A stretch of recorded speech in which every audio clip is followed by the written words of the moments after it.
Welcome sa ating lahat, sa lahat na nanonood ng aking video. So maraming salamat sa inyo. Nag-like kayo, nag-subscribe sa akin. So happy, Good Friday ngayon. So mayroon po akong i-share sa inyo na mga aking binibili. Ito may ano tayo, parang pira. So galing to ng Egypt. So ito dito rin ko nabili sa Mindanao. So may ano sila, kamag-anak nagtatrabaho ng ibang bansa sa Egypt. So sabi nila is binigay ito sa kanila. Tapos alam nila na bumibili ako, hinahanap ako nila.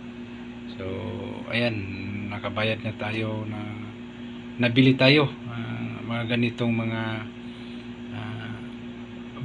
mga papel galing sa ibang bansa.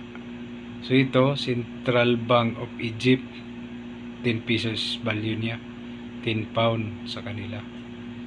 So parang ano to, pareho lang sa atin sa 1,000. So matibay siya, parang may plastic. Ayan, dito tayo sa likod. So itong nakasulat niya, Central Bank of Egypt. So ito ang ibig sabihin dito. Ay, ito man nakalagay niya, Central Bank of Egypt. So ito nabili ko to sa halagang 20 pesos. Ayan, 20 pesos lang, dahil ito 10 value niya, 10 pesos. So pareho lang, same lang dito sa atin sa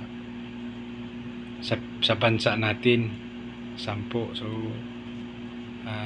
pinili ko to na lang sa halagang 20 pesos isang piraso, isang papel na ganito. 20 is 10 pesos value niya. So pangalawa, ito Central Bank of Egypt din, galing to sa Egypt. So 10 pounds. Ayan. So same lang. So nabili ko to sa halagang 20 pesos lang isang piraso. Ayan, si Egypt galing. Ayan. So nakabili tayo ng ilang piraso to. Ito same lang sila, 2 piraso. So ito, ayan, 5 pounds din. So Central Bank of Egypt, so value niya is 5 piso, 5 pounds. So ito, pinakyaw ko to, mga 7 piraso. Nabili ko to sa halagang 1,000. Yan, 7 piraso na yan, binili ko to sa 1,000 piso lahat. So pakyaw ko dito lahat is umabot ng 1,000 piso. Bawat isang piraso, isang papel. Ito lahat na to 1,000. Ito binili ko to sa 1,000. So is value niya is pareho lang pala dito sa ating bansa, same lang sila. Ayan, ito. So pira to, galing ng Egypt.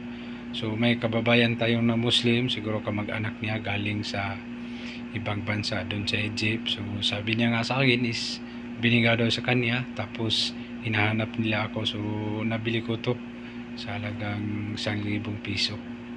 So mayroon pa tayong ano dito, is mga coins. Yan. So marami pa.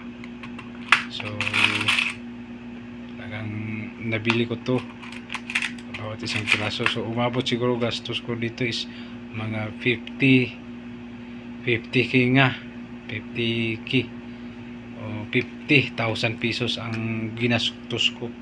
Ganito lang, mga lumang barya na to. Ayan, mga iba yan, hindi na matanggap, is demonetize na. So ito siguro ano na to, nagbago na, demonetize na din.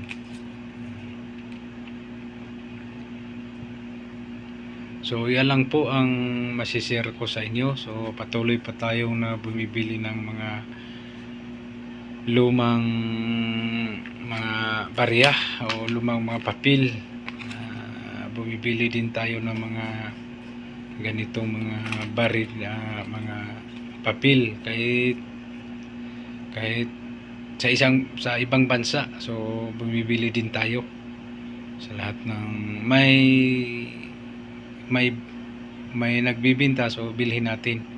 So dito lang to, no, sa Mindanao. Gusto ko is meet up. Huwag na kayo magpadala diyan sa mga LBC.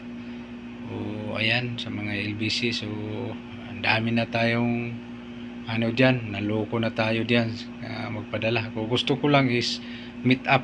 Dito lang kami sa Mindanao. So yan lang po ang masishare ko sa inyo, at magandang karawan po sa inyong lahat, at happy Good Friday sa inyong lahat.